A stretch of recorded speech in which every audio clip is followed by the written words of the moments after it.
आदरणीय मेरे प्रिय दोस्तों और भक्तों, आज भगवान श्री कृष्ण की जन्माष्टमी यानी कि भगवान के जन्म उत्सव के बारे में वृतांत लेकर आपके समक्ष हाजिर हुआ हूँ। उम्मीद करता हूँ कि यह वृतांत आपको पसंद आएगा। तो दोस्तों, आइए बिना समय गंवाए इस वृतांत को शुरू करते हैं।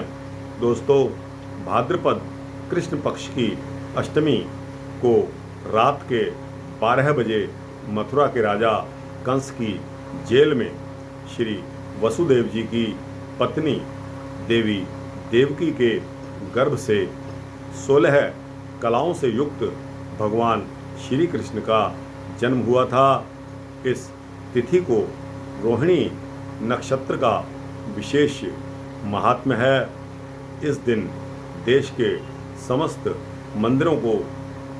मंदिरों में श्रृंगार किया जाता है। कृष्णावतार के उपलक्ष्य में झांकियां भी सजाई जाती हैं। भगवान कृष्ण का श्रृंगार करके झूले में उनको सजाया जाता है। स्त्री पुरुष रात के 12 बजे तक व्रत रखते हैं। रात को 12 बजे शंख तथा घंटों की आवाज़ से श्री कृष्ण के जन्म की खबर चारों दिशाओं में गूंज उठती है। भगवान कृष्ण की आरती उतारी जाती है और प्रसाद वितरण इत्यादि किया जाता है। दोस्तों, प्रसाद ग्रहण करके व्रत को खोला जाता है। कथा इस वृत्तांत के पीछे जो है वो मैं आपको बता रहा हूँ। दोस्तों, द्वापर युग में पृथ्वी पर राक्षसों के अत्याचार बहुत बढ़ने लगे थे।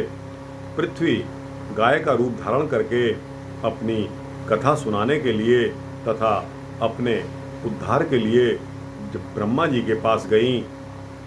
ब्रह्मा जी सब देवताओं को साथ लेकर पृथ्वी को विष्णु जी के पास क्षीर सागर में ले गए। उस समय भगवान विष्णु अपनी शैया पर शयन कर रहे थे। स्तुति करने से भगवान की निद्रा भंग हो गई और दोस्तों, भगवान ने ब्रह्मा से सभी देवताओं को देखकर आने का कारण पूछा। तो पृथ्वी ने उत्तर दिया कि भगवान, मैं पाप के बोझ तले बहुत दबी जा रही हूँ, मेरा उद्धार कीजिए। यह सब सुनकर प्रभु विष्णु जी बोले कि मैं ब्रजमंडल में वसुदेव की पत्नी देवकी के गर्भ में जन्म लूँगा। तुम सब देवतागण ब्रजभूमि में जाकर यादव वंश में अपना शरीर धारण कर लो। इतना कहकर भगवान अंतर्ध्यान हो गए। इसके पश्चात देवता ब्रजमंडल में आकर यदुकुल में नंद यशोदा तथा गोपिकाओं के रूप में पैदा हुए। द्वापर युग के अंत में मथुरा में उग्रसेन राजा राज्य करते थे। उग्रसेन के पुत्र का नाम कंस था। कंस ने उग्रसेन को बलपूर्वक सिंहासन से उतारकर यानी कि पदच्युत करके जेल में डाल दिया था और स्वयं राजा बन बैठा था। कंस की बहन देवकी का विवाह यादव कुल में श्री वसुदेव जी के साथ निश्चित हुआ। जब कंस देवकी को विदा करने के लिए रथ के साथ जा रहा था तो आकाशवाणी हुई कि हे कंस, जिस देवकी को तू बड़े प्रेम से विदा कर रहा है उसी का 8वां पुत्र तेरा संहार करेगा। आकाशवाणी की बात सुनकर कंस क्रोध से भरकर देवकी को मारने के लिए तैयार हो गया। उसने सोचा न देवकी रहेगी और न कोई उसका पुत्र ही होगा। वसुदेव ने कंस को समझाया कि तुम्हें देवकी से तो कोई भय नहीं ना है, देवकी की 8वीं संतान से ही तो तुम्हें भय है, इसलिए मैं इसकी 8वीं संतान को तुमको सौंप दूंगा। तुम्हारे समझ में जो आए उसके साथ वैसा ही व्यवहार कर लेना। कंस ने वसुदेव जी की बात मान ली और वसुदेव देवकी को कारागार में जाकर बंद कर दिया। तत्काल ही नारद जी वहाँ आ पहुँचे और कंस से बोले कि यह कैसे पता चलेगा कि 8वां गर्भ कौन सा होगा, गिनती प्रथम से या अंतिम गर्भ से शुरू की जाएगी। कंस ने नारद के परामर्श पर देवकी के गर्भ से उत्पन्न होने वाले समस्त बालकों को मारने का निश्चय कर लिया। इस प्रकार एक एक के करके कंस ने देवकी के 7 बालकों को निर्दयतापूर्वक मार डाला। भाद्रपद के कृष्ण पक्ष की अष्टमी को रोहिणी नक्षत्र में श्री कृष्ण का जन्म हुआ। उनके जन्म लेते ही जेल की कोठरी में प्रकाश फैल गया। वासुदेव देवकी के सामने शंख, चक्र, गदा एवं पद्मधारी चतुर्भुज भगवान ने अपना रूप प्रकट करके कहा कि अब मैं बालक का रूप धारण करता हूँ। तुम मुझे तत्काल गोकुल में नंद के यहाँ पहुँचा देना और उनकी अभी अभी जन्मी कन्या को लाकर कंस को सौंप देना। तत्काल ही वसुदेव जी की हथकड़ियाँ खुल जाती हैं, दरवाजे अपने आप खुल जाते हैं और पहरेदार सो जाते हैं। वसुदेव कृष्ण को सूप में रखकर यानी कि टोकरे में रखकर गोकुल की तरफ चल दिए। रास्ते में यमुना श्री कृष्ण के चरणों को स्पर्श करने के लिए लालायत थी और इस प्रकार यमुना का स्तर बढ़ने लगा। भगवान ने अपना पैर नीचे लटका दिया। चरण स्पर्श होने के पश्चात ही यमुना का स्तर घटता चला गया।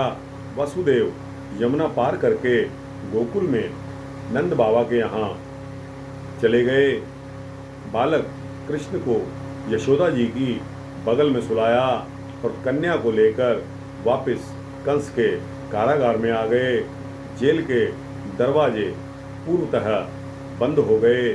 वासुदेव जी के हाथों में हथकड़ियाँ फिर से लग गई। पहरेदार भी जाग गए। कन्या के रोने पर कंस को खबर दी गई। कंस ने कारागार में आकर कन्या को लेकर पत्थर पर पटक कर मारना चाहा, परंतु वह कंस के हाथों से छूटकर आकाश में उड़ गई और देवी का रूप धारण करके बोली कि हे कंस, मुझे मारने से क्या लाभ है? तेरा शत्रु तो गोकुल में पहुंच चुका है। यह दृश्य देखकर कंस हतप्रभ और व्याकुल हो गया। कंस ने श्री कृष्ण को मारने के लिए अनेकों दैत्य भेजे। श्री कृष्ण ने अपनी अलौकिक माया से सारे दैत्यों को मार डाला। बड़े होने पर कंस को मारकर उग्रसेन को राजगद्दी पर पुनः बैठाया। श्री कृष्ण की पुण्य जन्म तिथि को सभी सारे देश में बड़े हर्षोल्लास के साथ मनाते हैं। तो दोस्तों, यह रहा बंसी वाले भगवान मुरली मनोहर श्री कृष्ण के जन्म के वृत्तांत के बारे में। और दोस्तों, भगवान श्री कृष्ण का जन्म भूमि मथुरा में अगर आपने दर्शन ना किए हों तो दोस्तों मैं आपको बता सकता हूँ कि दोस्तों मेरा जन्म भगवान श्री कृष्ण की जन्मभूमि की बगल में ही हुआ था। और दोस्तों आज भी मुझे भगवान के ऊपर पूरा भरोसा है। भगवान श्री कृष्ण हमारे बाल सखा के रूप में मैं उनको पहचानता हूँ। दोस्तों मेरा लगभग बचपन सारा ही श्री कृष्ण जन्मभूमि पर ही कटा है। हम दोपहर को अपनी रोटी रुमाल में बांध कर ले जाया करते थे, वहीं पेड़ों पर खेलते थे, कूदते थे और दोस्तों वहीं छाया में बैठकर बगीचे में रोटी खाते थे। बड़ा ही आनंद आता था। हम सभी भाई बहन, लड़के लड़कियां, पड़ोसी इकट्ठे होकर सभी अपनी रोटियां बांधकर सब्जी साथ साथ लेकर और एक दूसरे से अदला बदली करके खाना खाते थे। बहुत मज़ा आता था। आज भी वो दिन परमात्मा अगर ले आए तो हमारी बहुत अच्छी किस्मत रहेगी। दोस्तों, वैसे तो भगवान कृष्ण के जन्म स्थान के बारे में आपको पता ही होगा कि जन्मभूमि का मुकदमा अभी भी न्यायालय में लंबित है। और दोस्तों, जब भी उसका फैसला आएगा, भगवान कृष्ण की जन्मभूमि हिंदुओं को सौंप दी जाएगी।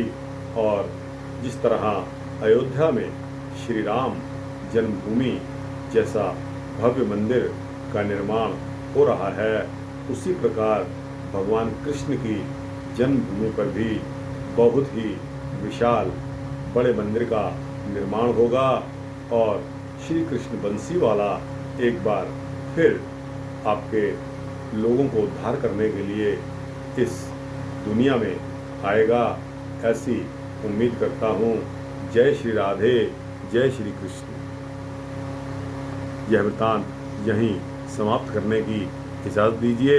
अच्छा लगा हो तो इसको लाइक और शेयर करते हुए अपने दोस्तों, मित्रों, जिज्ञासुओं, भक्तों को अवश्य पहुंचाइए। और इस चैनल को अगर सब्सक्राइब करेंगे तो आपको इसी तरह के भक्ति वृत्तांत मिलते रहेंगे। जय श्री राधे, जय श्री कृष्ण।